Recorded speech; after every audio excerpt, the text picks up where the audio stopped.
Okay, in this video, we're going to be going over the 2008 AP Calculus exam. Question 1. Let R be a region bounded by the graphs of y equals sine of pi x and y equals x cubed minus 4x as shown in the figure above. In part A, we need to find the area of R. Okay, so this is a very traditional question. We have two curves here, this one and this one, that bound this region R, okay? So there's y equals sine of pi x and y equals x cubed minus 4x. So remember, sine of pi x is the function that looks something like this, right? Looks like a wave. And that's this one on the top. So this one is y equals sine of pi x.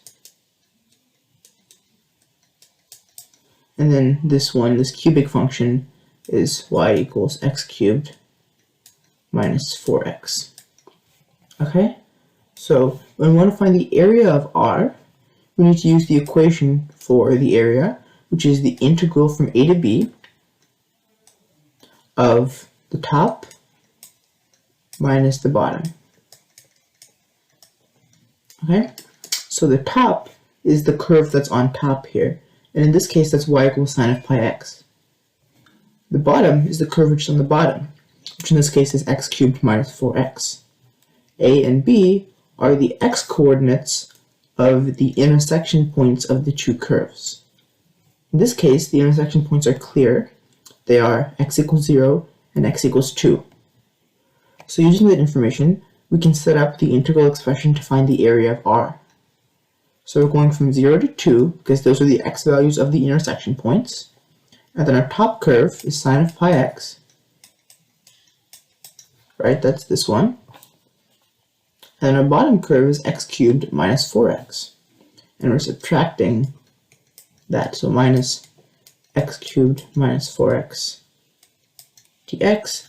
And if you were to evaluate this in your calculator, you would get the answer of 4. Okay, this was a 3-point question. 1 point for the limits, 1 point for the integrand, 1 point for the answer. Part B. The horizontal line y equals negative 2 splits the region R into two parts. Write, but do not evaluate, an integral expression for the area of the part of R that is below this horizontal line. Okay, so first thing we should do is we should probably draw this horizontal line y equals negative 2. Right, so let me draw that line here. So y equals negative 2, and we want to focus on the part of R that is below this horizontal line, so I'll shade that in.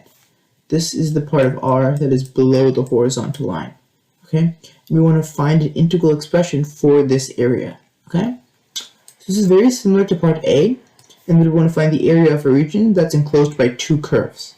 But this time the curves are different, right? The top curve is this horizontal line y equals negative 2. And the bottom curve is the same as it was before, it's x cubed minus 4x. So in our case, right, the top is just y equals negative 2, and the bottom is y equals x cubed minus 4x, right? But now, the intersection points aren't 0 and 2 anymore, right? The intersection points are this point here, and this point here. You'll notice it's not very obvious what those points are. So we're going to have to figure out what these points are. And the way we do that is we'll take these two curves and we'll set them equal to each other. Okay, so the first curve is y equals x cubed minus 4x, and the second one is y equals negative 2. So we'll set these equal to each other and say x cubed minus 4x equals negative 2.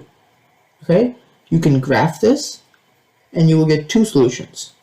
You'll get x is approximately 0.539 and x is approximately 1.675. Okay, so what I'm going to do now is I'm going to store these variables, right? In your calculator, it's always a good idea to store these variables so you can use their exact values instead of this rounded approximation, okay? So I'll store this as A, and I'll store this as B. So whenever I want to reference these points in the future, I'll reference them by their names A and B. Okay, so let me label that here. This is A. That's actually a bad color. Let's do this darker one here. This is A, and this is B. Okay, now we can set up our area. So the area is going to be the integral from A to B, which in this case we're literally going to put A and B. Since I've mentioned what A and B are here, I can safely write A and B. Our top is going to be -2 minus, and this is our bottom, x cubed minus 4x dx. Okay, now remember, they didn't want us to actually evaluate it, they just wanted us to write it. So this is our final answer. Okay, this was a 2-point question, 1 point for the correct limits, 1 point for the integrand. Part C. The region R is the base of a solid.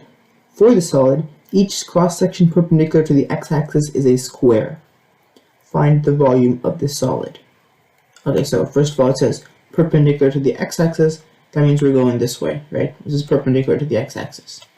Okay? Second of all, let me draw a picture to show you what this means, okay?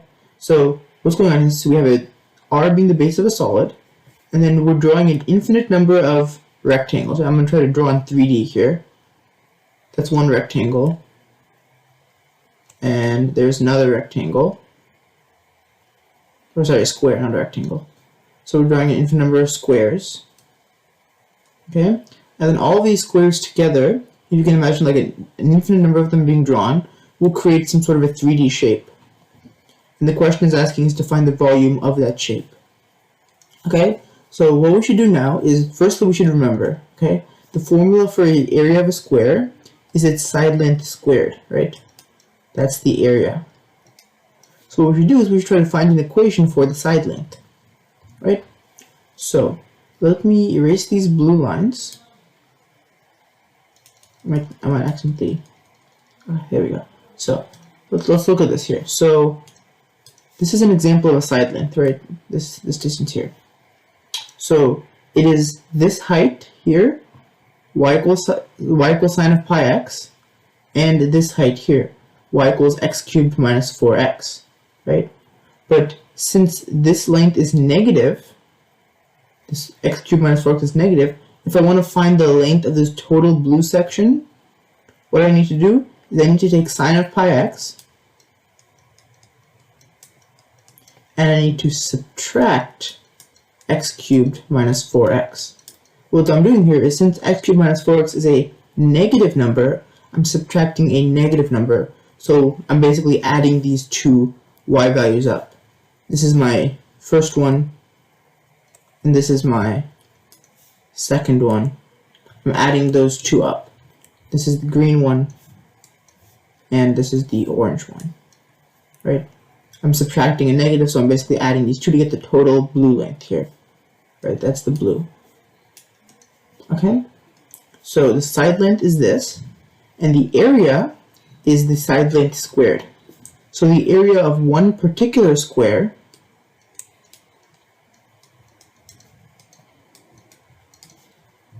is going to be sine of pi x minus x cubed minus 4x, and this whole thing is squared, right? Because the area is the side length squared.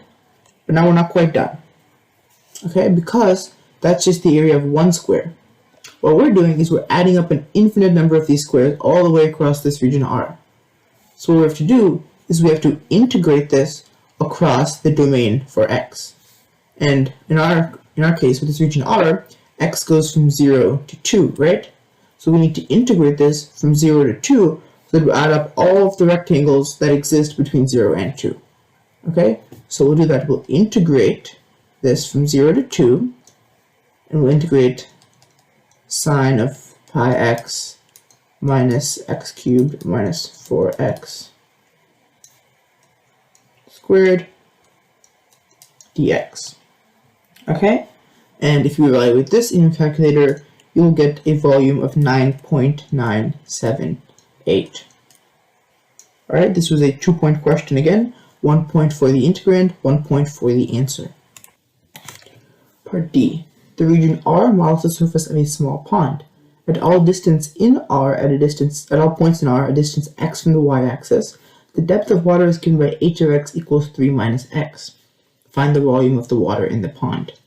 Okay, so what this question is it's basically saying it's kind of like a region here. So the depth of the water is dependent on the x-coordinate. So at maybe x equals 1, the depth is 2, because 3 minus 1. And then at x equals 2, the depth is 1, which is 3 minus 2. Okay? So if we want to find the volume of the water in the pond, that volume is given by the area times the depth, right? Kind of like how for a rectangular prism, right, you have your area and then you have your height, right? Similarly here, this is our area, and then you can imagine some height going down here. Okay, so it's the area times the height, or in this case the depth. You can consider this as sort of the depth. So the area is given by, remember from part A, the area was given by sine of pi x minus x cubed minus 4x, right? And then the depth, it's given by 3 minus x. Right? So here's the area and here's the depth. Let me erase this real quick. And then, oops. So what we want to do is we want to take this. This gives us the thing at one particular point, but we want to figure out the volume in all the pond. So we're going to take this. Sorry, I sneezed. So we take this, and we have to integrate this from 0 to 2. Okay, this is the volume.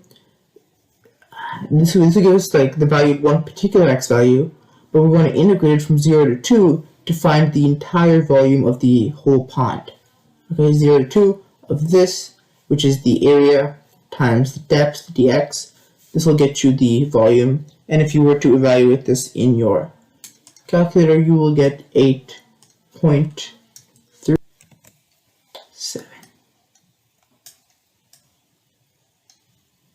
Okay, that's the answer. This was another 2-point question with 1 point for the integrand and 1 point for the answer. That concludes question number 1. Question 2. Concert tickets went on sale at noon and were sold out within 9 hours. The number of people waiting in line to purchase tickets at time t is modeled by a twice differentiable function L for t between 0 and 9. Values of L of t at various times t are shown in the table above. Part A. Use the data in the table to estimate the rate at which the number of people waiting in line was changing at 5:30 p.m., which is t equals 5.5. Show the computation that led to your answer. Indicate units of measure. Okay, so for part A, we want to figure out the rate at which the number of people in line was changing. Okay, so L of t tells us the number of people that are in line to purchase tickets, right? So that's L. But if we want to figure out the rate at which that number is changing, we're not looking at L anymore. We're actually going to be looking at L prime of t, right? L is the number of people waiting. L prime is how quickly that number is changing, right? And we want it at t equals 5.5. So we're going to be specifically looking at L prime of 5.5. Okay, cool. How do we do that? We're not given a function to differentiate, right? So how do we figure out L prime of 5.5? Well, what we can do is we can look at points that were around 5.5. In this case here, in our table, we have L equals 4, sorry, not L equals 4, L of 4 and L of 7, right? We know that at t equals 4, there were 126 people, and at t equals 7, there were 150 people. So what we can do is we can find the average, or no, we can find the slope between those 2 points, right? And we can say that is an approximation of L prime of 5.5. So what we're saying is that L prime of 5.5 is approximately equal to, so let me put the little squiggles, is approximately equal to L of 7 minus L of 4 over 7 minus 4, okay? We're just using points around 5.5 to estimate the slope at 5.5. And this is going to be 150 minus 126 over 3, which is 24 over 3, which is 8. And then the units, right? So we see here we have L on the top, we have T on the bottom, right? L is measured in people, and T is measured in hours. So we have people divided by hours. So the units are going to be people per hour. It's literally you're just going to be dividing the units. Okay? This was a 2-point question. 1 point for the answer, 1 point for the units. Part B. Use a trapezoidal sum with 3 subintervals to estimate the average number of people waiting in line during the first 4 hours that tickets were on sale. Okay, key thing here, it says estimate the average number of people, not the total number of people, okay? That's something that can definitely trip some people up. So, first of all, we have to do a trapezoidal sum, right? So they want us to do it with 3 subintervals to look at the first 4 hours. So this is going to be the first subinterval from t equals 0 to t equals 1. This is the second subinterval from 1 to 3. And this is the third subinterval from 3 to 4. Okay? Makes sense? So now we have to sum these up. So how do we do it? Well, the formula for how to do a trapezoidal sum, remember, so the formula for a trapezoid itself is S1 plus S2 over 2, where S1 and S2 are the 2 sides, times the height of the trapezoid, right?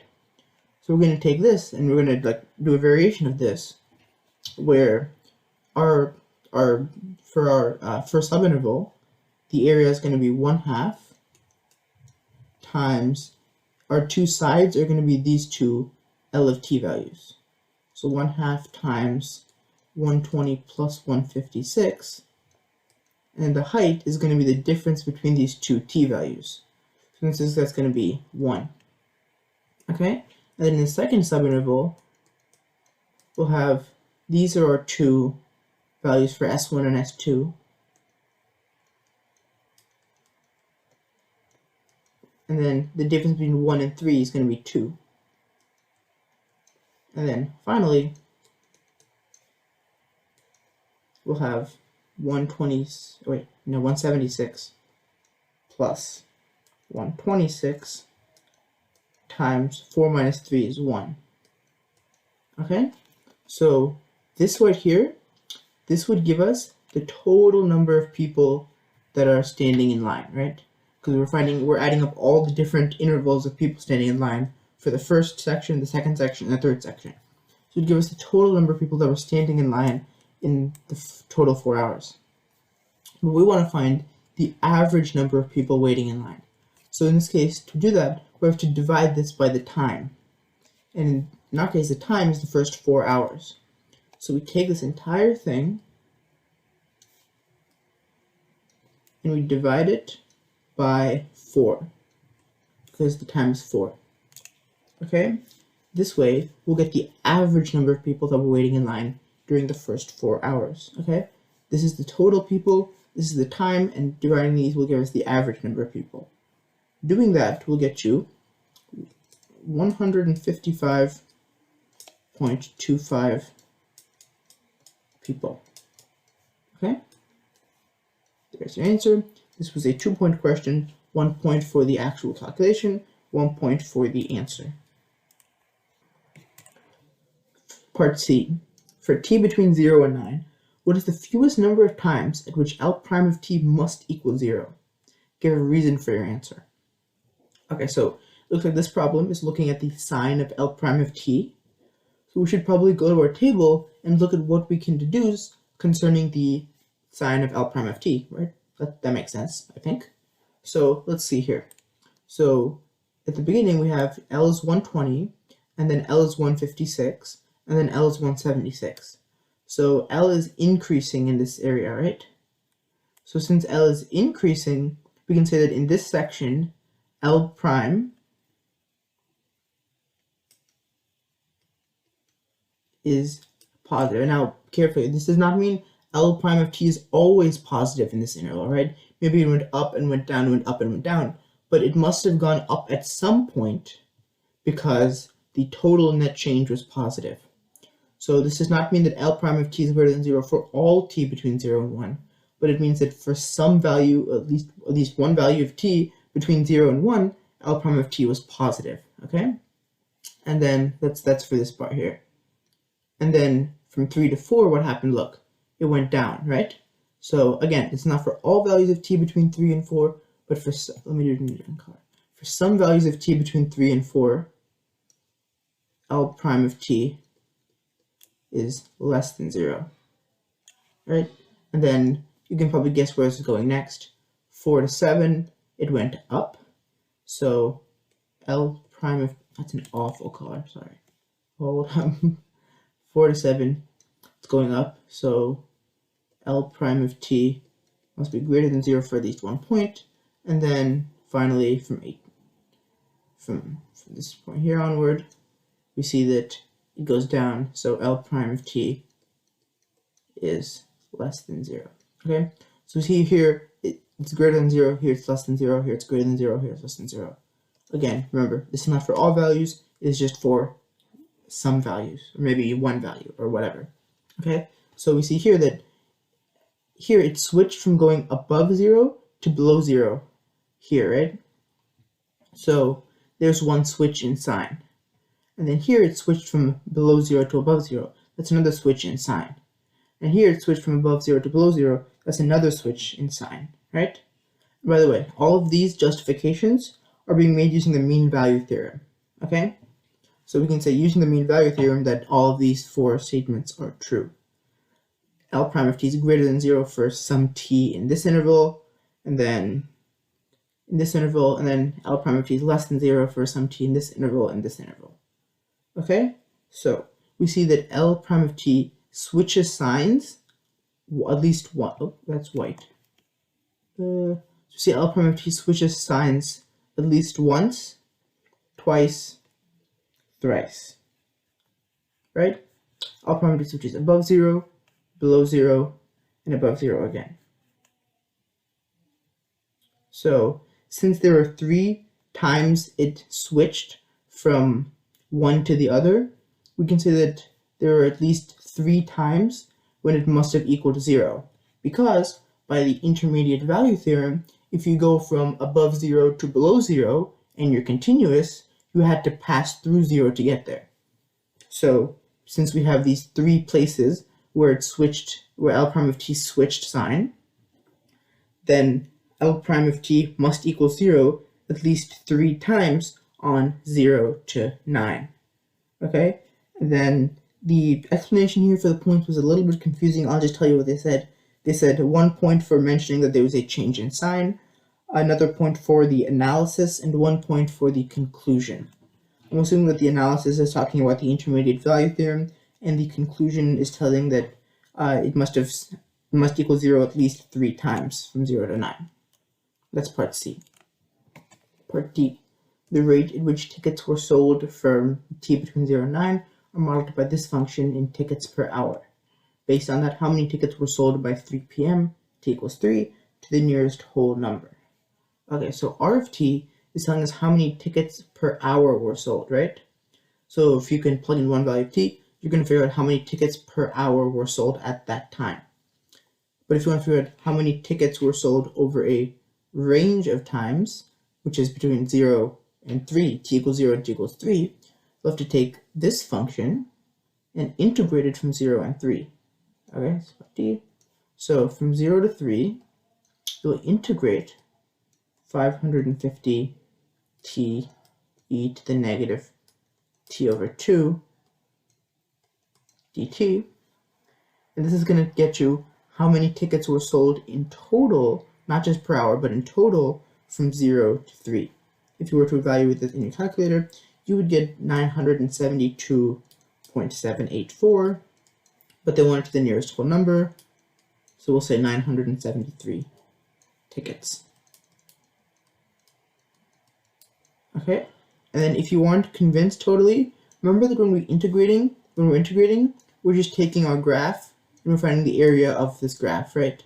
In this case, we have t on the x-axis in hours,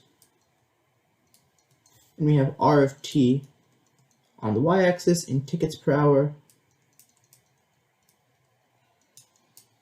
Remember, when we integrate, the units multiply together, so the units would be tickets per hour times hours, which just gives us tickets. So units also make sense to integrate this, okay? So that was the end of part D. This was a 2-point question, 1 point for the integrand, 1 point for the answer and the limits combined. And that concludes question number 2. Question 3. Oil is leaking from a pipeline on the surface of a lake and forms an oil slick, where volume increases at a constant rate of 2,000 cubic centimeters per minute. That's important, I think. The oil slick takes the form of a right circular cylinder with both its radius and height changing with time. And here are the volume of that cylinder. Part A says, at the instant when the radius of the oil slick is 100 centimeters and the height is 0.5 centimeters, the radius is increasing at a rate of 2.5 centimeters per minute. At this instant, what is the rate of change of the height of the oil slick with respect to time in centimeters per minute?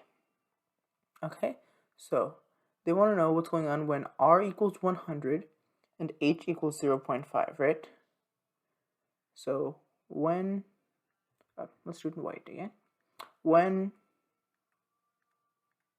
R equals 100 centimeters and H equals 0.5 centimeters, we know that the radius is increasing at 2.5 centimeters per minute. So the change in the radius with respect to time equals 2.5 centimeters per minute. And we know actually one more thing, because it says here the volume is increasing at a constant rate. So the change in volume with respect to time is 2,000 cubic centimeters per minute. Okay? Now, what we'll do is we want to figure out how much the height is changing, right? How quickly the height is changing. So we'll take our equation for volume of a right circular cylinder. V equals pi r squared h. Okay? Now what we'll do is since we want to figure out what's going on when time is changing, we'll take the whole thing, we'll take the derivative of it with respect to time. So we'll figure out how quickly each of these things are changing with respect to time as time changes. Okay, so this right part is going to become dv dt. And the left part we have r as a variable and h as a variable. So since they're multiplied together, when we take the derivative, we'll have to use the product rule. Okay, so if we first take h to be the variable, we'll get pi r squared, and then we have to add a dh dt on the end. Okay, and then now we'll take r as our variable, so we'll add 2 pi rh, right? The derivative of r squared is 2r, and then we'll add a dr dt on the end. Okay, so here's our equation for the change of the volume in terms of all of these factors. Okay, we want to figure out, remember, we want to figure out the rate of change of the height of the oil slick. So we want to figure out dh dt. Okay, so you can plug in everything now and figure it out, but what I like to do personally is solve for dh dt. Treat this like an equation, move the variables around and solve for dh dt. If you do that, you will get that dh dt equals dv dt minus 2 pi r h dr dt over pi r squared. Okay, now if we can plug in our numbers, we know that dv dt is 2,000. And remember, by the way, all of this, when we figure dh dt, this is at the point where r equals 100 and h equals 0.5, right? So at this point in time, I guess, we're trying to figure out what all these values are. So dv dt is 2,000 minus 2 pi times r. Well, let's see. R is 100.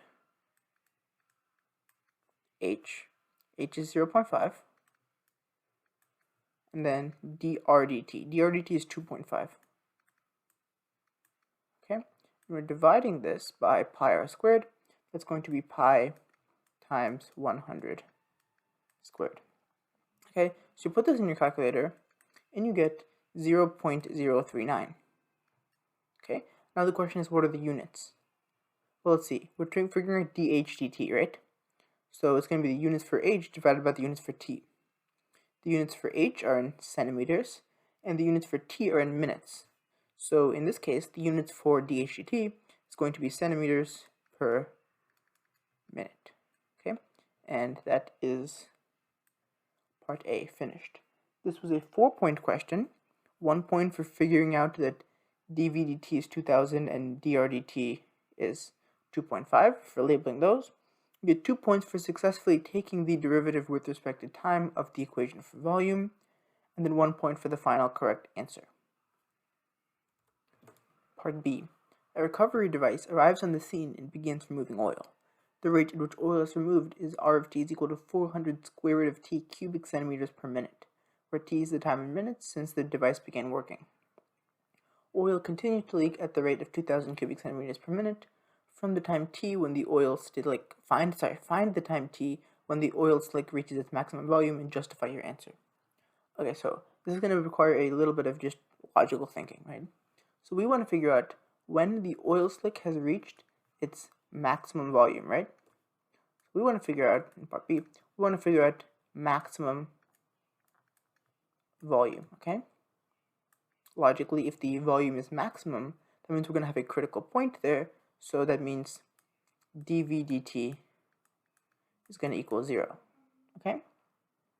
And well, now we need to figure out what's an equation for dv dt, because it's not just 2000 anymore, right? We also have this factor here, because oil is coming out. So if you're thinking about how much the volume of oil is changing, well, it's going to be oil in, that's positive, plus oil in, minus oil out, right? That's going to be the logical change in the amount of oil. Well, what's the amount of oil that's going in? It's 2000 cubic centimeters per minute. 2000. Okay? What's the oil going out? 400 square root of t. So minus 400 square root of t. And this right here, this is going to be dv dt. Change of rate at the volume. Okay? So since this part here, this is dv dt, I can take this and set it equal to 0. So 2000 minus 400 square root of t equals 0, right? Now I can cancel out 2 zeros. I can add, or I can subtract 20, and I'll get negative 4 square root of t equals negative 20. The negatives cancel. I can divide by 4. And I'll get square root of t equals 5, and I will square both sides, and I'll get t is equal to 25 minutes. Okay, so that's the time t when the oil slick is going to reach its maximum volume. We're not sure whether this is the maximum or the minimum though, so to figure that out, we're going to have to do a quick test. Okay, so we're going to draw a number line, and we're going to place t equals 25 on this number line. Okay, and this number line is going to represent dv dt. Okay, so if you were to take dv dt and you're going to plug in a number less than 25, say for example 0, you're going to get a positive number. If you plug in any number that's more than 25, say for example 2 million, you're going to get a negative number. Okay, since the sign changes from positive to negative, that means it's changing from going up to going down. That means we have a maximum amount of oil at that time. Okay, so this right here is our justification, where they're asking you to justify your answer. So we've finished the problem. This was our answer. It's our justification. This is a 2-point question, 1 point for the answer and the justification respectively. Part C. By the time the recovery device began removing oil, 60,000 cubic centimeters of oil had already leaked. Write but do not evaluate an expression involving an integral that gives the volume of oil at the time found in part B, which if you remember was 25 minutes. Okay, so we know that at the beginning we have we have the amount of volume is 60,000 cubic centimeters, okay? So 60,000 cubic centimeters. And then we have the amount of oil changing between t equals 0 and t equals 25, right? And we know that the rate at which that oil is changing is given by, I'll call it R of t. Oh no, I don't want to call it R of t because that's already R of t. I'll call it S of t. It's going to be 2,000 minus 400 square root of t. This is the rate of change of oil, okay? But now if we want to look at the total amount of change between 0 and 25, what I have to do is I have to integrate this from 0 and 25. That'll give me the amount of change of the oil between those two times. So we have our initial amount, which is 60,000 cubic centimeters, and then we have to add the integral from 0 to 25 of 2,000 minus 400 square root of t. And this part here is telling us how much the amount of oil changed. Okay, this tells us how much the amount of oil changed between 0 and 25. So we started with this amount, we changed by this amount. This is going to tell us the total amount of oil at time t equals 25. Oh, of course, dt. Okay, so this was our final answer. Like that. This was a 2-point question, 1 point for the constant term here and the limits, and the other point for the integrand. That concludes question 3. Question 4. A particle moves along the x-axis so that its velocity at time t, for t between 0 and 6, is given by a differentiable function v whose graph is shown to the right. The velocity is 0 at t equals 0, t equals 3, and t equals 5, obviously. And the graph has horizontal tangents at t equals 1 and t equals 4. Let's draw those horizontal tangents real quick. Let's draw them black. I don't know, let's draw them red, that's fine. So we have t equals 1, so it's like right here. We know that a bit better. Okay, 1 and 4 here. Okay, horizontal tangents. The areas of the regions bounded by the t-axis and the graph of the intervals 0, 3, 3, 5, and 5, 6 are 8, 3, and 2 respectively. So the area bounded by t-axis and the graph of v on the interval 0 to 3, that's this region here, this like semicircle-ish, but not really region. This region here, we're given that the area is 8. So here's 8, here is 3, and here is 2.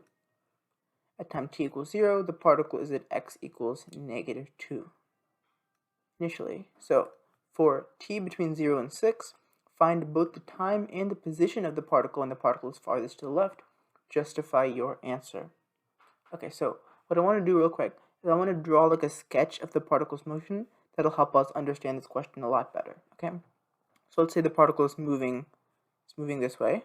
Okay, so he starts here, and then I'm going to say this is the left, and this is the right.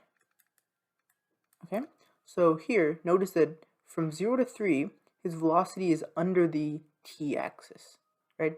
That means his velocity is negative. That means he's moving to the left, okay?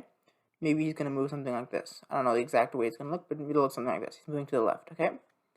At time t equals 3, he stops. So let's say here's 3 equals 3, he stops right here, okay? And then from 3 to 5, he moves to the right because he's above the x-axis. So he's going to move to the right like that, okay? And then at t equals 5, he stops again. So here's t equals 5, he stops.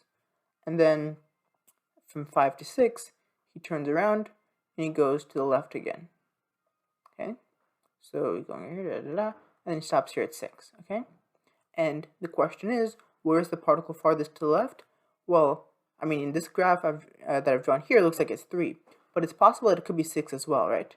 Imagine if he'd gone a bit further like this, and he stopped here. 6 would have been here, here 6 is farther. So we don't know, oops, let's draw again there. Okay, so I'll leave it like this. I'm going to leave it even for now, because we don't know. So we don't know whether 3 or 6 is farther, right? It's obviously either one of these 2 points, but we don't know which one it is, okay? But we've done the important step and the hardest step of identifying our 2 candidate values of t equals 3 in t equals 6 for when the particle is farthest to the left. Okay? Now that we've done that, we can get on to the actual calculating part. Okay? So the way we can figure out the positions of the particles at these two times is by using integration. Okay? So first we want to find x of 3, and then we want to find x of 6. Whichever one is lower, that means it's going to be more negative, so it's going to be to the left. Okay? So x of 3. So we know initially the particle is at negative 2, right? Initially it's at negative 2. And then he travels some distance from 0 to 3, okay? And that distance is the integral from 0 to 3 of the velocity with respect to time. Okay? So initially he's this, and then this is the change in his position from 0 to 3. Similarly, for 6, he's going to start at negative 2, and he's going to go from 0 to 6 v of t dt. This is the change in the position from 0 to 6. Okay? Let me erase these two, and we can figure out what these are. So from 0 to 3 v dt, that's going to be the so that's going to be this area here, right? And we know that that is 8. Specifically, it's going to be negative 8 because it's under the t-axis. It's going to be negative 2 minus 8, which is negative 10, right? For 6, you're going to start with negative 2, and then we're doing from 0 to 6. That's going to be this region, and this region, and this region, okay? So negative 2, we know that it's also minus 8. And then we have from 3 to 5, he actually travels in the positive direction, so plus 3. And then in the negative direction again from 5 to 6, minus 2. So 0 to 6, we just added up all the areas of this velocity graph from 0 to 6. It's going to give us this. Negative 2 minus 8 is negative 10. Negative 10 plus 3 is negative 7. Negative 7 minus 2 is negative 9. Okay? So it's clear that this is the lower, more negative position, so it's more to the left. So at time t equals 3, the particle is more to the left than at time t equals 6. Okay, so our final answer is, so they want both the time and the position at that time. So our time is t equals 3, and the position, which is x of 3, is negative 10. Okay, there's our answer. And our justification was what we did here. We took our two candidate points and we tested them to show that this position, this time, has the most negative position. This was a 3-point question. Very interesting here. So we have 1 point for selecting t equals 3 as the candidate, another point for including the integral from 0 to 6 of v of t down here, and then the third point for correctly getting both parts of your answer. Okay? That was the first part. Part B. For how many values of t, where t is between 0 and 6, is the particle at x equals negative 8? Explain your reasoning. Okay, so for this part, we're going to make a list of everything that we know about the particle's position so far, okay? We know that at time t equals 0, the position is negative 2, right? So I'll write that x of 0 is negative 2. And we know from part A that x of 3 is negative 10. Similarly, if you did the same procedure but you stopped at 5, you'd know that x of 5 is negative 7, and x of 6 is negative 9. Okay? And we want to figure out how many times is the particle at negative 8. And you might think, okay, well, I don't know. There's no negative 8s here. What are we supposed to do? Well, think about this logically, okay? So at 0, the particle is at negative 2. At 3, the particle is at negative 10. The particle can't jump and skip past an area, so if it went from negative 2 to negative 10, it had to pass through negative 8 on the way to get there, right? If it started here, so like a number line, started at negative 2, and it ended up at negative 10, it went, it can do whatever it wants, but it has to pass through negative 8 at least once, right, in order to get to negative 10. So you can just, use your logic and think about it, that it must have happened at least once, okay? There's one scenario.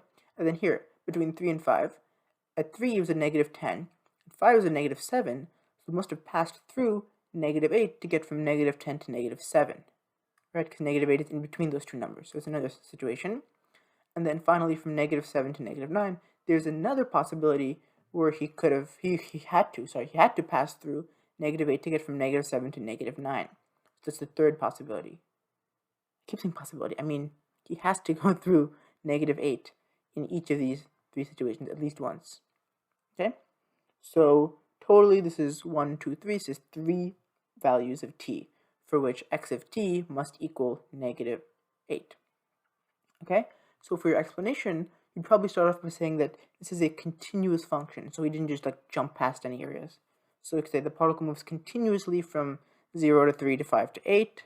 So by the intermediate value theorem, there are 3 values of t for which x of t equals -8. And if you don't remember, the intermediate value theorem just says that basically what we just said, if you start at point A and you go to point B, you have to pass through every point to get there. Every point in between A and B in order to get there. Okay, that concludes the second part. Oh yeah, point values. This was a 3-point question. 1 point for listing out these positions like we did here.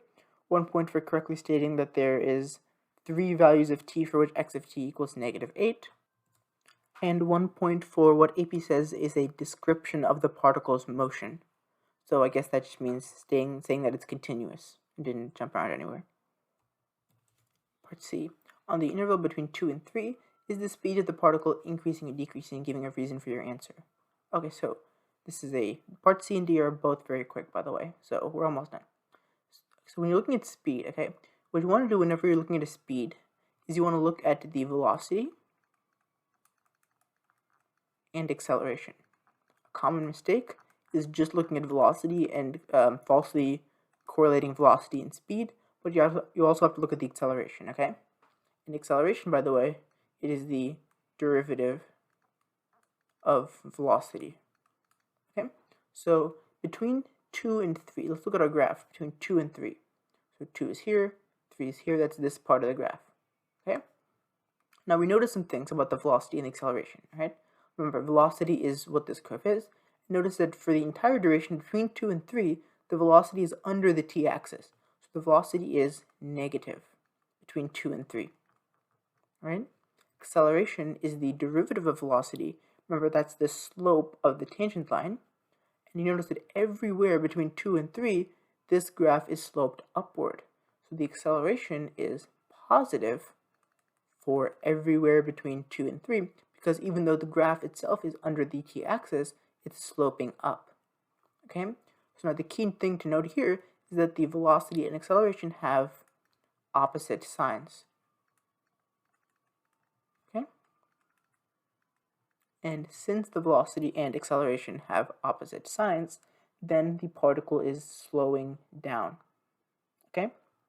So the speed is decreasing, I guess. Okay?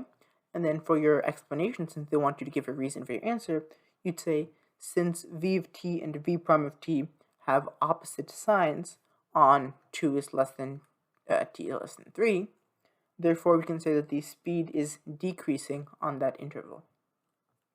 This was a simple 1-point question, 1 point for stating what I just said. Okay, part D, this is going to go right with what we just said before. During what time intervals, if any, is the acceleration of the particle negative? Okay, so remember how we just said in part C that since between 2 and 3, the particle is sloping up, that must mean its acceleration is positive, right? So if we want to look at where the acceleration is negative, if we want to look at a negative acceleration, then that must mean we want to look at where the curve is downward sloping. Okay, so the curve is downward sloping. We're going to figure out where that is the case, right? So we literally just have to look at this graph and figure out the points where it's going down. Okay, so let's see here. It's going down. Okay, it's going down, and then I realized I've erased it now, but there was a horizontal tangent at t equals 1. So here it stops. Here it starts going up, up, up, up, up, and then at t equals 4, where the other horizontal tangent is, it starts to go down again. Okay, so those are the two intervals where the curve is downward sloping. Notice that there's an inflection point at t equals 3, but we don't really care about that. We just want to look at where it's downward sloping. We don't care what the concavity is. Okay, so we see between 0 and 1 and 4 and 6, since that's the time we're interested in, between 0 and 6. At least that's all we have, right? We only have between 0 and 6. So we want to figure out where the acceleration is negative, the downward sloping part of the graph. That's between 0 and 1, 4 and 6.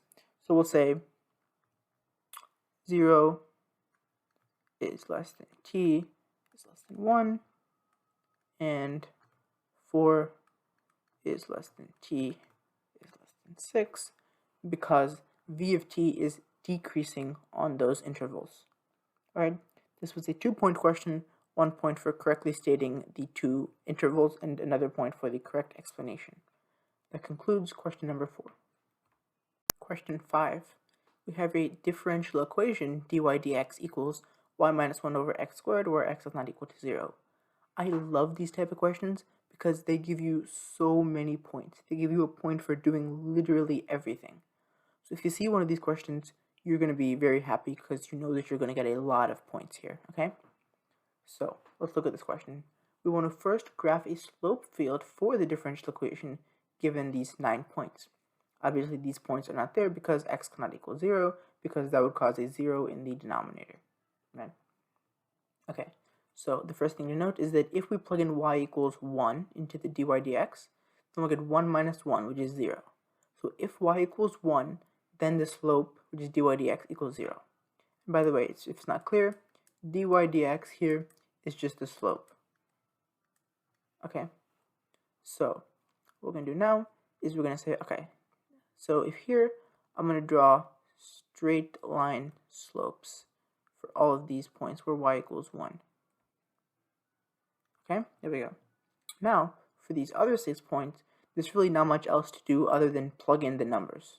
You plug in, for example, 1 comma 0, and you'll get negative 1. So it looks something like this, right? If you plug in here, notice that x is squared, so these points where x is 1, and these points where x is negative 1 are going to look identical, okay? Here you'll get positive 1, here you'll also get positive 1, here you'll get positive 1/4, so it's going to look a lot shallower. You'll get negative 1/4, so it's going to look a lot shallower too, okay? And in terms of points for graphing these, you will get 1 point for these 3 ones in the middle, and another point for the 6 on the outside. Part B. This is the part that is full of points. This is the best part, where they want you to find the solution to the differential equation with an initial condition. So good. Okay, so what we're going to do now first is we're going to take our differential equation and separate the variables, okay? What that means is we'll bring all the y's to one side and the x's to the other side, okay? So I'll take this y minus 1 and bring it over here. And I'll take this dx and I'll bring it over there, okay? So I'm just going to, first I'll rewrite the equation, dy dx equals y minus 1 over x squared. I'll just say I'll take this dx, I'll bring it over here, take the y minus 1, I'll bring it down there. That's going to get 1 over y minus 1 dy equals 1 over x squared dx. Okay, now we have this, we're ready to move on, okay? We will integrate both of these, and now we already have the dy and dx, so it's perfectly set up for integration, okay? If we do this, remember that the integral of 1 over something is natural log of that thing, so since there's no constant in front of the y here, I can just write this as natural log of y minus 1, but you can do u substitution and say u equals y minus 1 if you're not comfortable with just skipping here. And then on this side, this is going to be x to the negative 2, so I can raise and divide, and I'll get x to the negative 1 over negative 1, which is negative x to the negative 1, or negative 1 over x. Okay? And then now I do need to include a plus c, but I only need to include it once. So I don't need to put 1 here and 1 here, because 2 constants added together are just another constant. Okay? Now, I need to solve this for y, right? Because I want to get y equals something. So what we'll do that is we will take e and make it the base in both of these scenarios, okay? So e to this and e to this. And the reason we're doing that is that e and natural log are inverse functions, so they just cancel each other out like that. That'll just get us y minus 1 over here, and then here we still have e to the negative 1 over x plus c, okay? Now, what I can do is I can use my laws of exponents, and I can rewrite this as e to the negative 1 over x times e to the c, because remember, when you have the same base in two different exponents, you can simply add these together when these are being multiplied, like this. So we're just doing the opposite of that here, we're breaking it apart, okay? And then, since e is a constant and c is a constant, e to the c is just another constant. This is a constant, right? So I'm just going to replace that with one big C. This C and the other C are not the same C, but they're still a constant, and that's what's important. So y minus 1 equals C e to the negative 1 over x. Again, this C and this C are different C's, but they're both constant numbers. That's all we care about. Okay? So let's move on. Add 1, and we get y equals C e to the negative 1 over x plus 1. Okay? Now, we were given an initial condition, right? We're given the initial condition f of 2 equals 0. F of 2 equals 0. And we're going to use this to figure out what this value of c is. Okay? So what we'll do is we'll take this point. This is really a hidden, just the point 2 comma 0, right? We're going to take this point and we're going to plug it into here. And that'll give us an equation that we can solve for c. So if we do that, we'll get 0, plug in for y, equals c e to the negative 1 over 2 plus 1, right? So I will subtract 1, and I'll get c e to the negative 1 over 2 equals negative 1. I can divide by e to the negative 1/2 to solve for c, and I'll get c equals negative 1 over e to the negative 1/2. I can bring this negative 1/2 up and make it positive 1/2, so it's going to be negative e to the 1/2. Okay?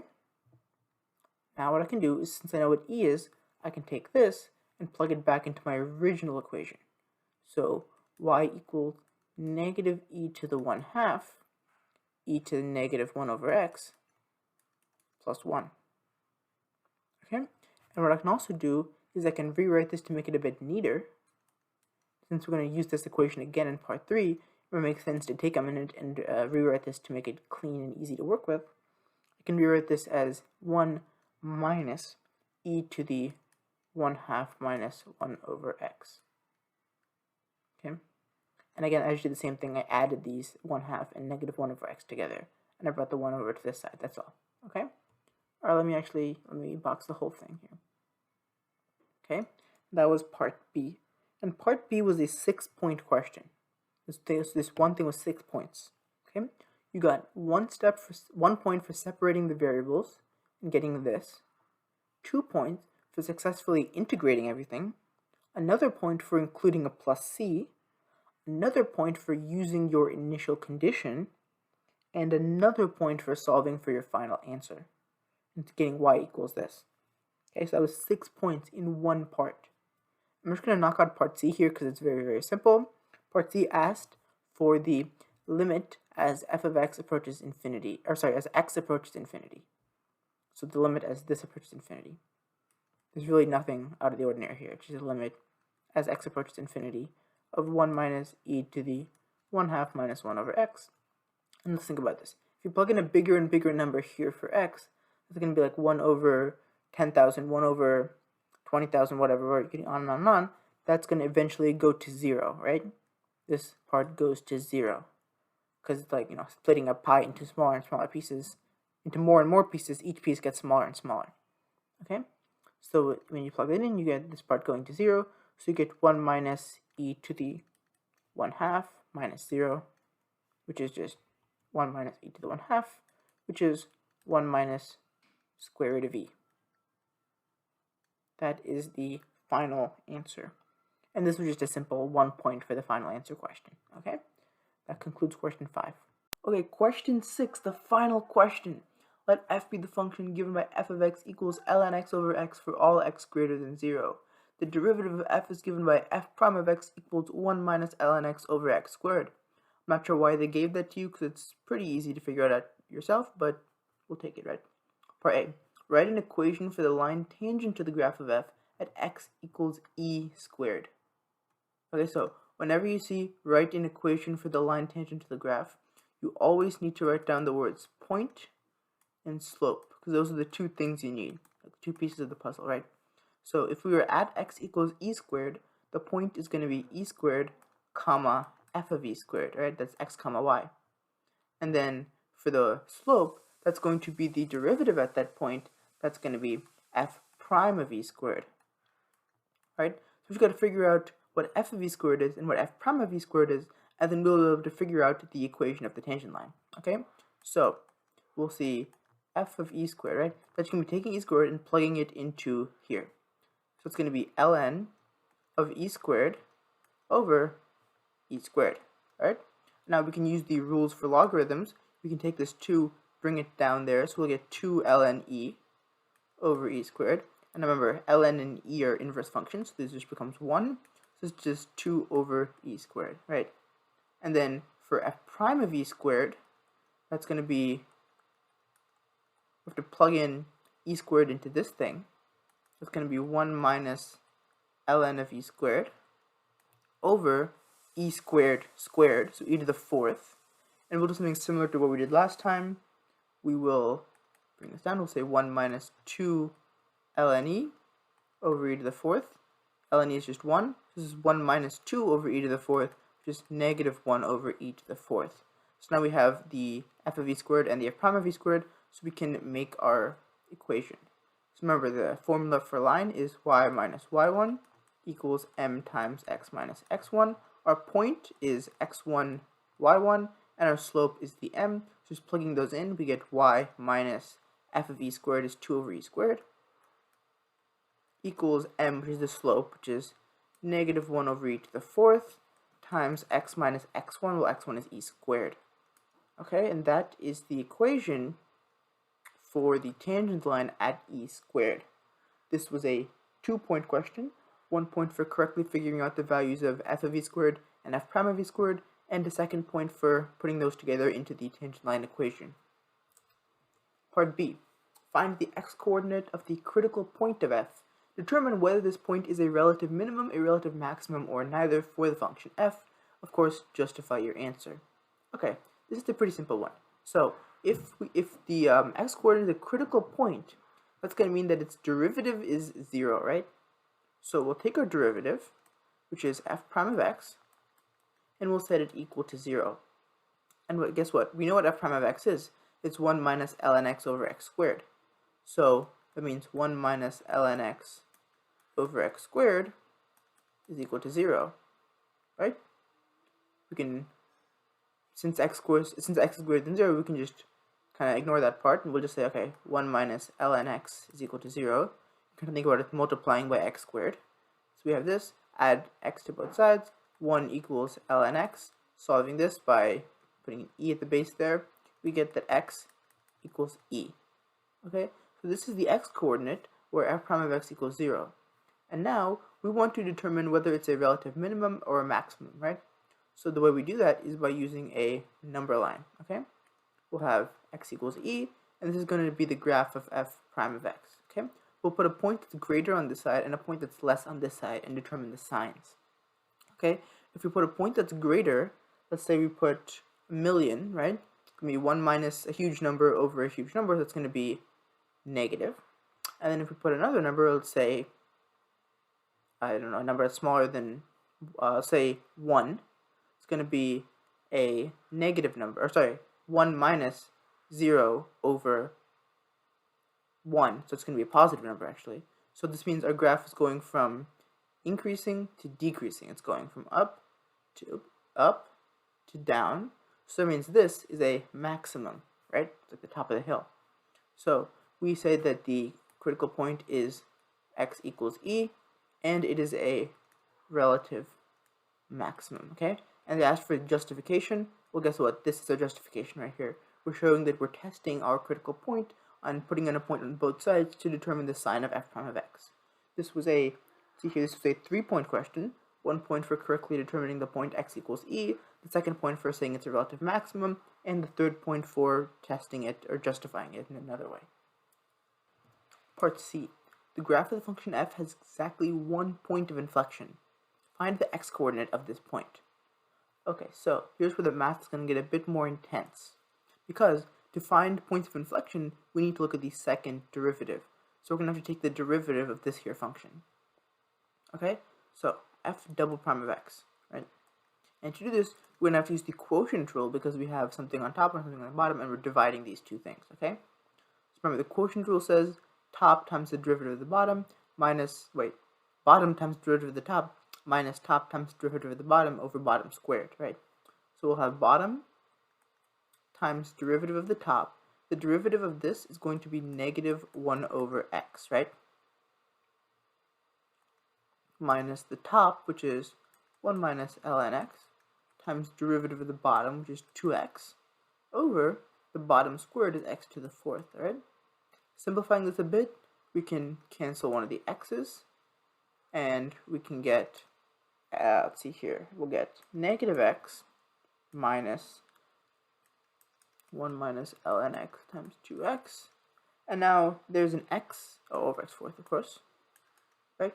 Now there's an x here, there's an x here, there's an x here. We can kind of cancel a 1 in each.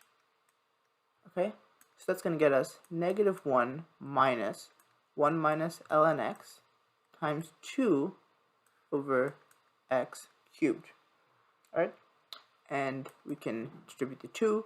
We'll get negative 1 minus 2 plus 2 ln x over x cubed, and this is negative 1 minus 2. It's going to be negative 3 plus 2 ln x over x cubed. So here is the second derivative of x, and now to find the inflection point, we take this guy and we make it equal to 0. So we have negative 3 plus 2 ln x over x cubed equals 0. Multiply everything by x cubed to get rid of the bottom. We have negative 3 plus 2 ln x equals 0. Add 3 divided by 2, you get ln x equals 3 halves, and then we'll put e as the base in both these situations. That'll allow us to cancel the e and the ln. That gets us x equals e to the 3 halves. Okay, this is the x coordinate of the inflection point. Now we need to just quickly double check by putting it on a graph. E to the 3 halves. This is for the second derivative of x, so f double prime of x. And we'll put a point greater and a point less. If you put a point greater, you'll get a positive number. If you put a point less, you'll get a negative number. So we do see that there is a sign change. So this is an inflection point, okay? And in terms of your, did they ask you to justify? No, they didn't, but I'd probably say something just to be safe. Just say there's an inflection point because f double prime of x changes sign at x equals e to the 3 halves. Nothing crazy there. This was a 2-point question, 1 point for finding the second derivative, and another point for stating that there's an inflection point at x equals e to the 3 halves. Part D, the final part. The limit as x approaches 0 from the right of f of x. Now there's a really little nuance here that I totally missed the first time I was solving this. So I'll explain that to you as we do this, okay? So if we're finding the limit as x approaches 0 from the right of ln x over x, your first instinct might be to say, okay, if you plug in 0, you're going to get negative infinity here, and you're going to get 0 here, so that must totally mean that we're going to use L'Hopital's rule, right? But apparently, if you use L'Hopital's rule, you will get the wrong answer. I was very confused, and eventually I figured out that if you do have a form of negative infinity over 0 from the right, this you cannot use L'Hopital's rule on. Okay? However, you can do it a very simple way, and you can just think about it logically, right? So if you're approaching 0 from the right, as we said, you're going to be negative infinity. Here it's going to be 0, right? Or it's going to be a small number, right?